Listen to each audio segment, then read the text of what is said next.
There is a strange moment in many lives when the distinction between being liked and being respected becomes painfully clear. For years, you might have assumed that being patient, available, and understanding would naturally cause others to value you. You adapt.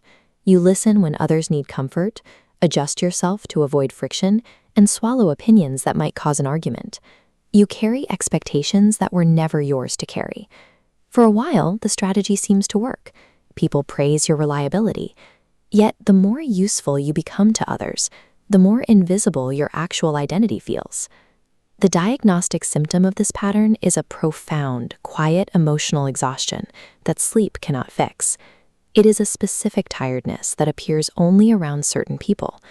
This exhaustion signals a deep confusion. You have mistaken a highly praised social performance for your actual identity. Self-abandonment happens in micro-concessions. You silence one preference, then tolerate one behavior, day after day, until the version of you that everyone loves has almost no connection to reality. This dynamic creates a psychological debt. Every unconscious sacrifice to maintain harmony is an emotional loan that must be repaid. This trap stays shut because approval provides an illusion of safety. You believe if everyone is happy, you belong. But belonging purchased through self-betrayal is surrender. This internal contradiction eventually creates a fracture in the psyche that can no longer be ignored. The desperate need to avoid disappointing others is driven by fear.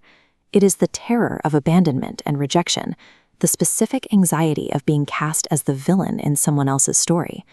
This fear manifests as a corrupted form of social intelligence.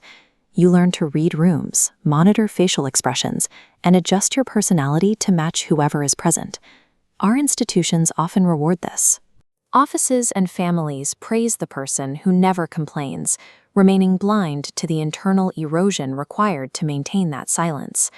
Organizing a life around avoiding other people's disappointment results in psychological captivity, a state that society often mistakes for maturity.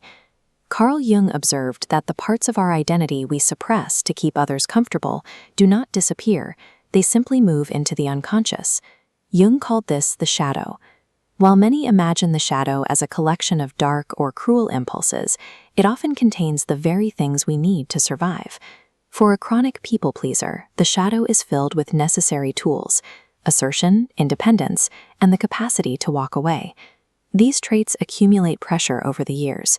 They wait for a catalyst, usually an accumulated exhaustion or a betrayal, to force them back to the surface.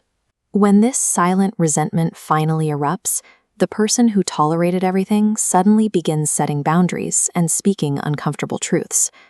Observers might call this a breakdown, but it is actually a personality recovery.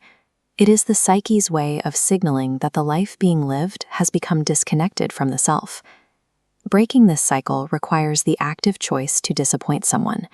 You must say no, refuse a familiar role, and protect your own time. Disappointment acts like a psychological X-ray. It reveals the foundational structure of a relationship in an instant.